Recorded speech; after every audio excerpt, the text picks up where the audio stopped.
thanks for the opportunity to Women Who Cook. So let me share my screen. So you're able to see the screen, right? Yeah, we can see your screen. Okay. So this is Anu from PayPal. And today we are going to see about detection and mitigation of automated attack, which is essentially attacks from bots, which is not a human. And think of it as a more of a overview and a 101 about this topic. Maybe at a later point we can go in detail. But this is very high level overview about what's happening here in this area. How layer 7 application defense system helps on detecting and mitigating such attacks. So if you see the internet traffic pattern in 2019, 40% is from the bad bots. 40% is from bots, and 62, like close to 60% is from the human traffic. So in the bots, if you see, 24 is bad and 13 is good. Of course, good bots, you may actually know about these things like search engine bots, monitoring bots, feed fetchers, and so on. Today's topic is more about this 24% of bad bots. So which means we are actually developing systems and services which are serving this unnecessary 24% of traffic from bad bots. So that is the impact we have from these bad bots. And yeah, we keep saying bad bots and bad traffic, and looking at the categories of the bad traffic, right? So first one is impersonators. So this will mimic human behavior. These are bots, but will mimic human behavior. A popular example is automated social media account, which will repost and retweet and endorse the polarizing content. And scrapers, one of the example is it can do reverse engineering pricing product catalogs of the e-commerce website. And spammers, probably spammers are the popular and most known one. It can post phishing links, and then it can kind of like move the visitors away from the actual website and the drive traffic to the spammers website. And hacker tools, it predominantly looks for vulnerabilities to exploit data theft and inject malware.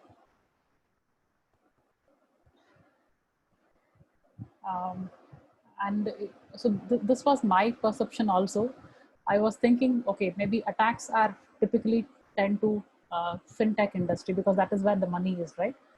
So why else attackers go for a different industry, right? Predominantly the attacks will be focusing on financial industry.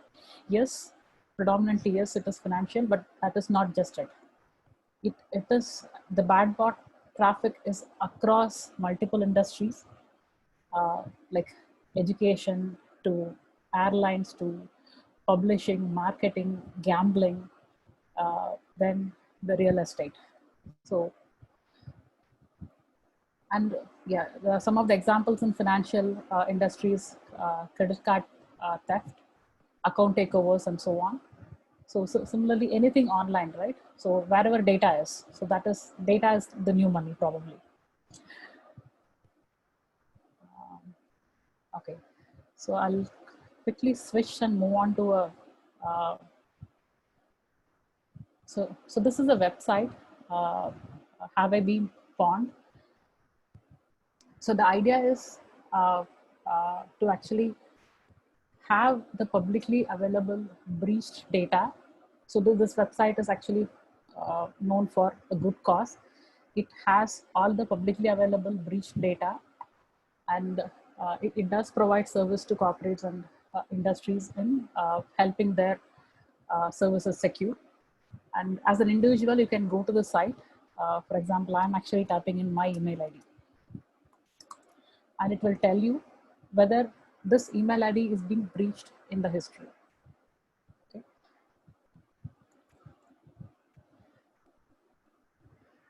So I have been breached 6 times. Uh, uh, yeah, some of them were like LinkedIn, Try, Yatra, Zomato breaches. So my account is involved in these data breaches. So I used to be a person who have, of course, I was in IT for maybe 18, 19 years, but into the security for last 4.5 years. So before 4.5 years, I used to be a person not caring so much about my passwords, the password I use in multiple services, right? Like Google or Facebook or maybe even some of the payments or banking accounts also, right? I used to be a little, uh, uh, I could say lazy, or I could say not so serious. So I used to reuse passwords, use the same passwords, and uh, probably that is why I was in all these data breaches. And after that, I realized, okay, this is not the best or secure way. I am a changed person now. So, but typically, right, like if you are not aware about what's happening behind the scenes, if you're not aware about the security, how to be secure online, how to have transaction secure online, you may actually easily get into this. See, the idea is very simple. Uh, let's say if there is one data breach, right? That data breach is probably available either in the dark market, or if it is a white hat hacker, then probably it is available publicly. Okay. So these data are, yes, free, publicly available in some sense. And yes, these data are like, you can actually go to dark web and then you can actually pay money and then you can get those accounts. So when they get their email ID, right? So that is the user ID for any online service, right? Uh, User ID and password, right? So let's say if I use same user ID, same email ID and password for Gmail, and if I use the same for Facebook also, then they can use the same credential and log into Facebook. So of course, this is a very simple phenomenon. Most of us know about it, but still wanted to insist. So when you talk to general public, when you talk to family, please talk about this to be safe online. Okay. Yeah. Coming back here. So very simple high level example about how internet is routed to the site. So if you see, there are layers in between, network layer, layer 7, which is a router. And we're close to layer 7, we have the app defense system, application defense system. That is our focus area for the talk today. And then a set of applications like your production tools, right? We do have certain capabilities, uh, uh, detection, mitigation capabilities in the network layer. And we do have certain capabilities in layer 7. And again, it goes on. Even in application defense, that's what we're going to talk about. What are the mitigation detection mechanism? And even if you go to applications, like for example, risk systems, they are data rich systems. They can have some detection mitigation mechanism based on the data, machine learning and data science. So in all these layers, there is some level of uh, security which will be built. And think of it like a funnel. In the network layer, it's like a flooded area. You get so much of bad traffic, and then it gets filtered with the mitigation mechanism. Like it could be a WAF, a web application firewall, or it could be anything else available in the market. And then it comes to layer 7. It has some mitigations, and then layer 7 app defense. And when it goes to the actual application, right, it is probably, ideally, it should be probably less than 1% of the bad traffic should go here. The remaining should be mitigated in the upper layers. So that's how you build a good system. Of course, even this 1% is diminishing now with all the advanced systems and mechanisms we have. Okay. So the advantages of having more focus on the application defense layer 7 system is it brings in high availability and reliability. So if you let pass through all those 24% of the bad traffic to the site, right, it may bring down the site. A burst attack can actually bring down the site. and it is embedded right next to the router, closer to the router and load balancer. And the main job is to detect and mitigate the traffic before it reaches to the application, right? And it need not be based on simple facts like IPs. Since it is more close to the application, it can have more levers and control. For example, uh, we can have a control based on credit card numbers or account numbers, or so on. So moving on, some of the detection strategies.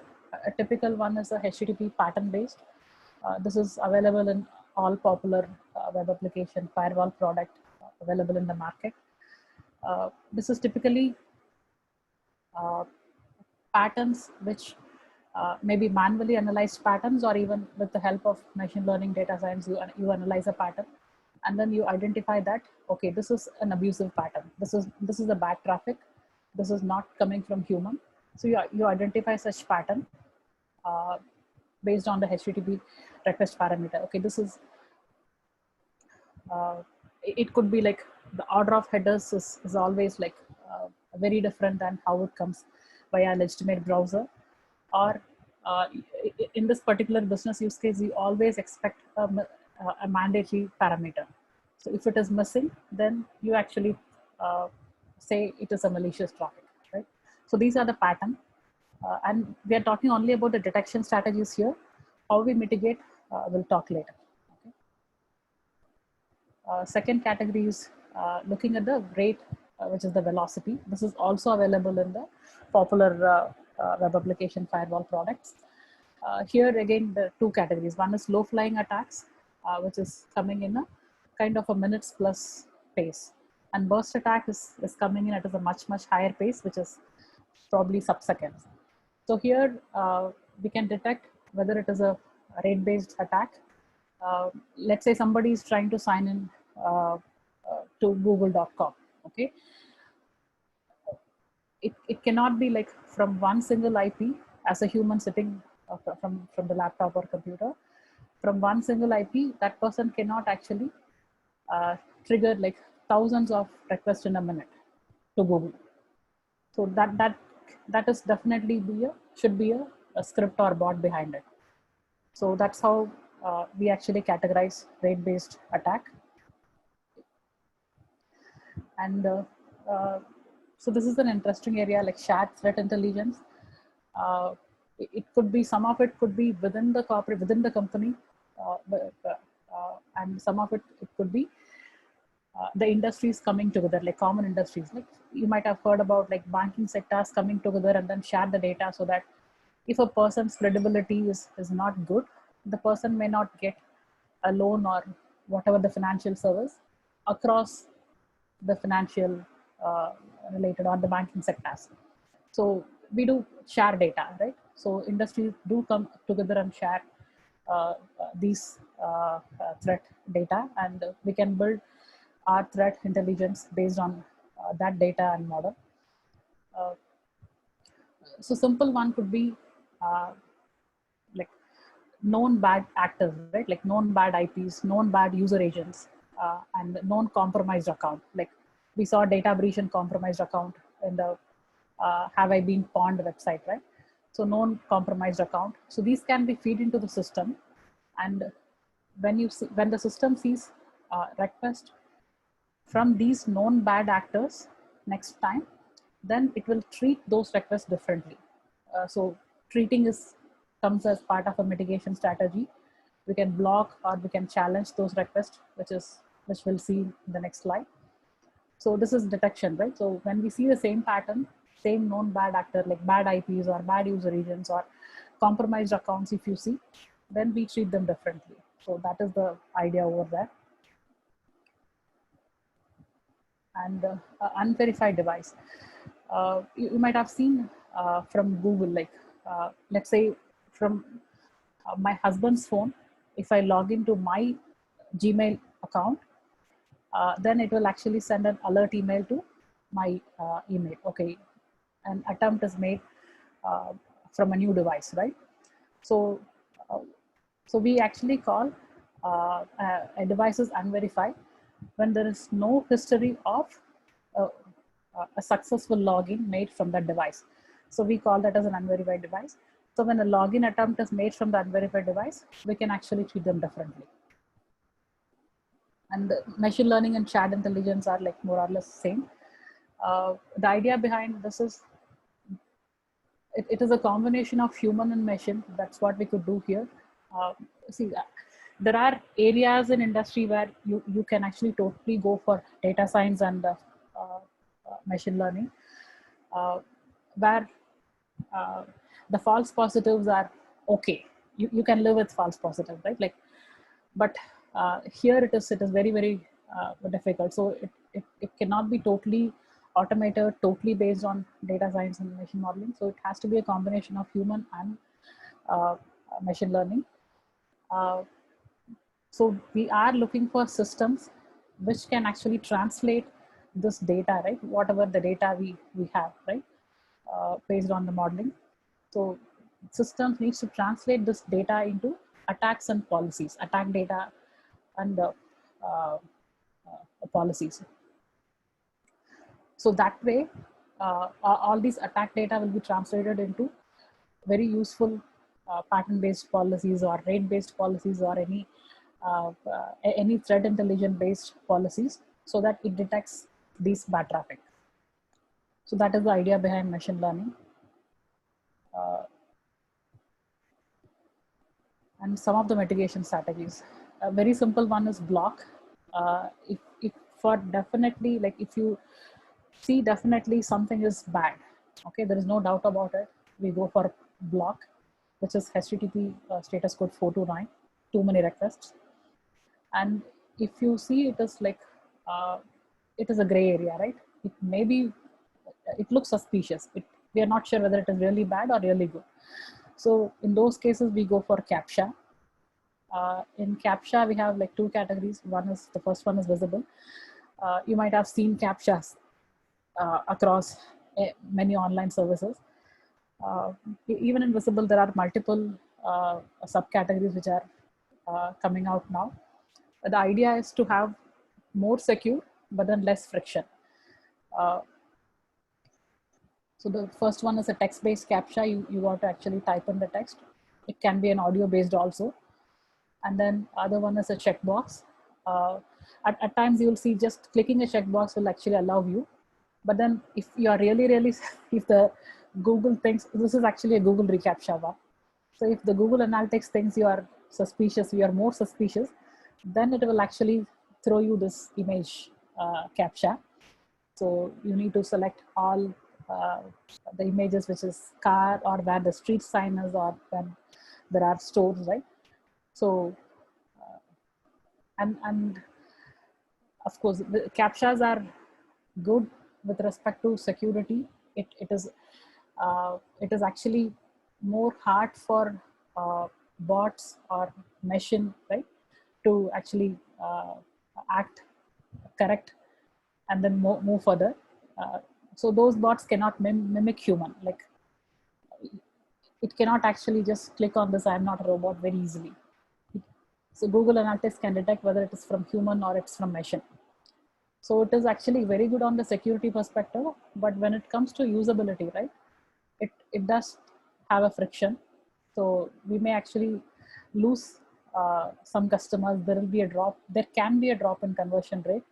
So we are moving with an upcoming CAPTCHA, which is the invisible CAPTCHA. So here, so this is a simple example could be a JavaScript CAPTCHA.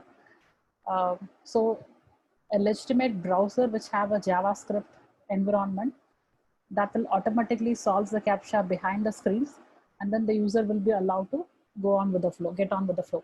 You will not, you will not know whether you are actually challenged. You are actually presented CAPTCHA. It is invisible. So it is a very seamless experience, right? But then these are like upcoming ones. We'll have to actually wait and watch how this is actually playing out. The other one is tar pit. Tar pit is nothing but delaying your response, right?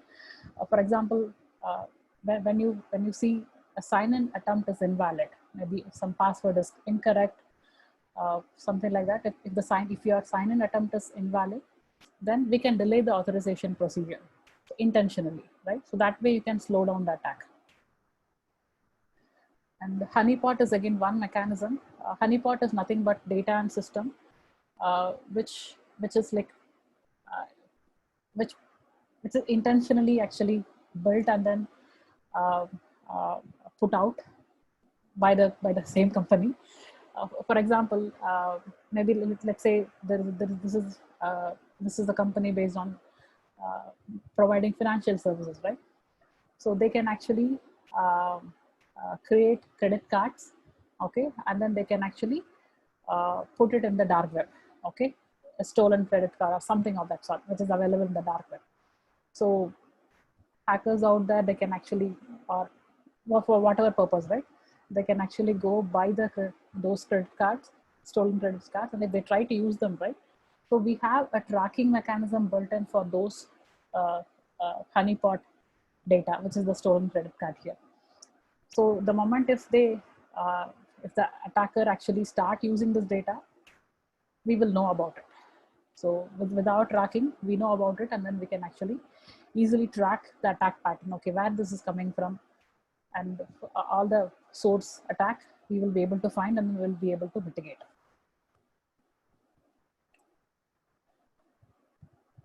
So yeah, we are coming to the closure. Yeah, 40% of the internet traffic is, okay, not 40%, 25% of the internet traffic is bad.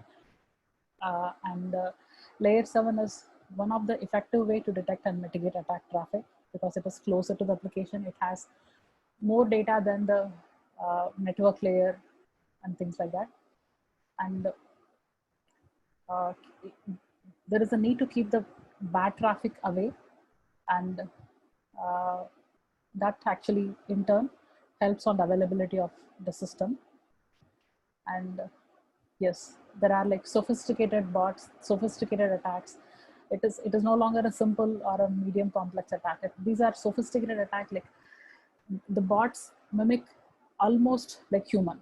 They actually there are sophisticated bots which is almost like human.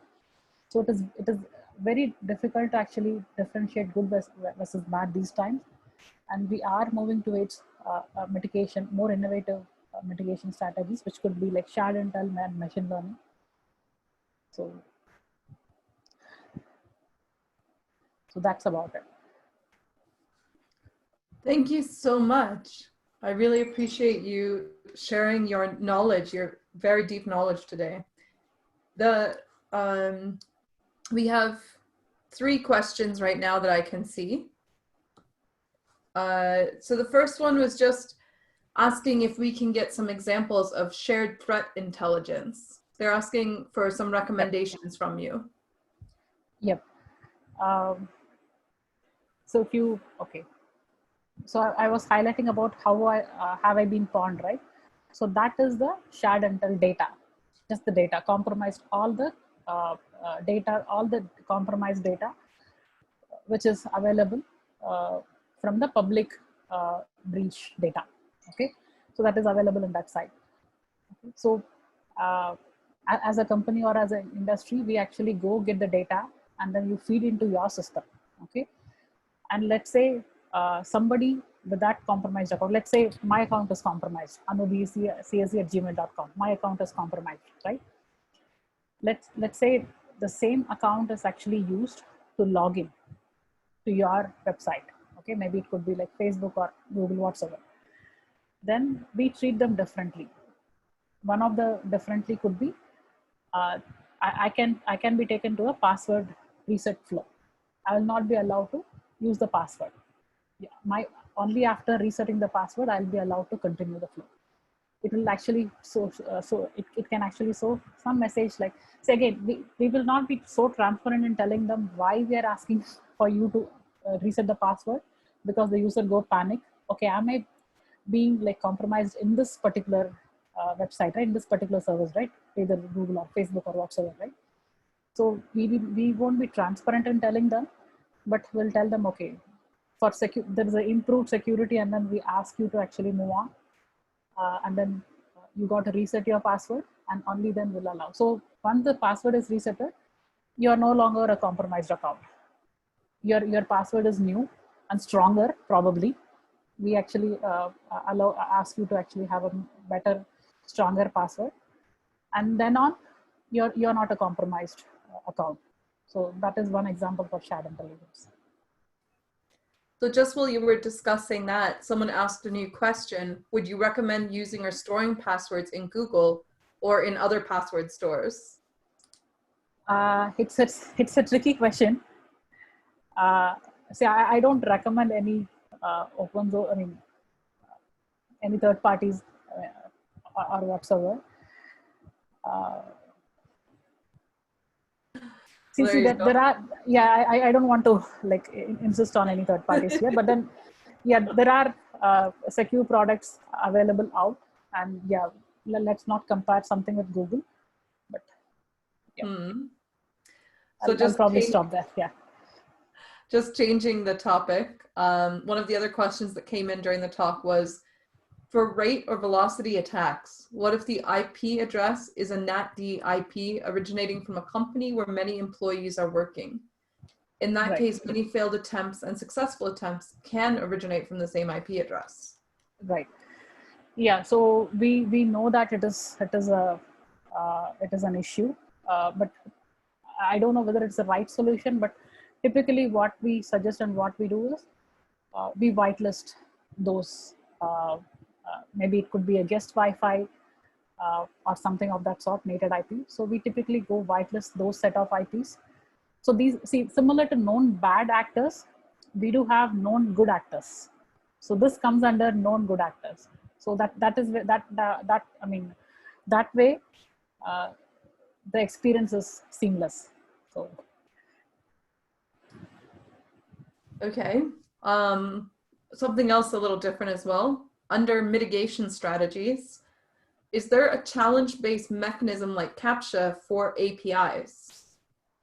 Okay, for APIs, it is of course there is none as far as I am aware, but for mobile APIs, we do have, like, it's again mobile UI, right? UI, see, as long as you have this UI experience, so that is when we actually detect there is a need to detect human behavior versus the bot, right? That is where the ambiguity is. So CAPTCHA comes in where there is an ambiguity. Whether is it truly bad, is it truly good? We don't know. So that gray area is where CAPTCHA comes in. So the gray area actually for us typically lies in wherever the UI is. So there are solutions options available wherever UI comes in, mobile APIs and the UIs. But then for APIs, it is I mean, based on which parameters you actually see it as suspicious, right? Yeah, it's difficult. Yeah, I can understand that.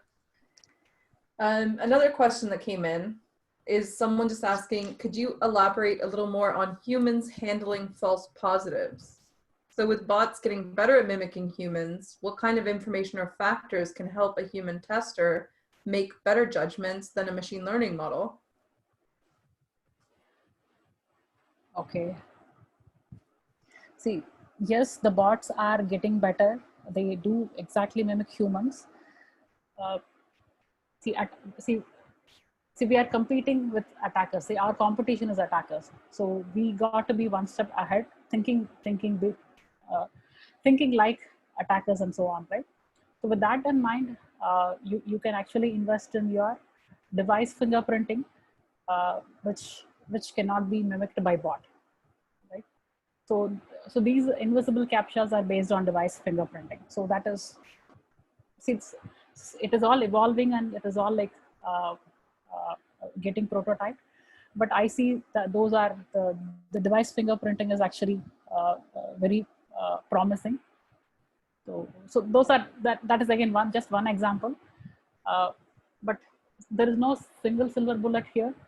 So all the mitigations and detection strategy we see, right? So it has to complement. Like we need to have pattern based, we need to have rate based, we need to have this unverified, we need to have the shared threat intelligence. So combined together all these mitigations, we can actually solve the problem.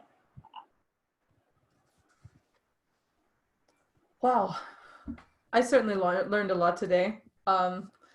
It's not exactly my area of expertise, so I'm really glad that you were able to come and share today. It's been an absolute honor and a delight, so thank you so much. I think that's all for the questions. Is there anything else that you want to wrap up with, or? Yeah, so yeah, you can actually reach out to me via LinkedIn. My full name is Anuradha Narayanan. I'm from PayPal. So just do a search and then hopefully my name will pop up on the top. And here is a LinkedIn URL. So will we be sharing the deck or recording with the participants? Sorry? Will we be sharing the recordings and the deck with the participants? Yeah, so the recording will process this evening, and then within 1 week, one of our administrators will post it to YouTube. So if you like, I can send you that link, but we will also have it on the Women Who Code YouTube. You'll be able to search for it there. Sure. Yeah, I would like to wrap up with the message that see, I was a person who was not used to actually talk, do this session outside the company. Of course, I used to do a lot within the company, but not much outside. But I guess these sessions are helpful. Like that way, we can connect with each other and we learn from each other. So I'm more open to actually having these sessions. Like, please invite me to similar cybersecurity sessions happening at your place. We can actually have a forum and then have some active community over there and contribute better. Thank you. Thank you so much. That's everything for today then, everyone. Thanks for coming. Like I said, within about a week, the recording will be out on YouTube. And be sure to connect with our speaker today on LinkedIn. I'll see you later. Sure. Thank you. It was nice connecting with all of you. And thanks all. Have a good night. Bye-bye. Yeah, bye-bye.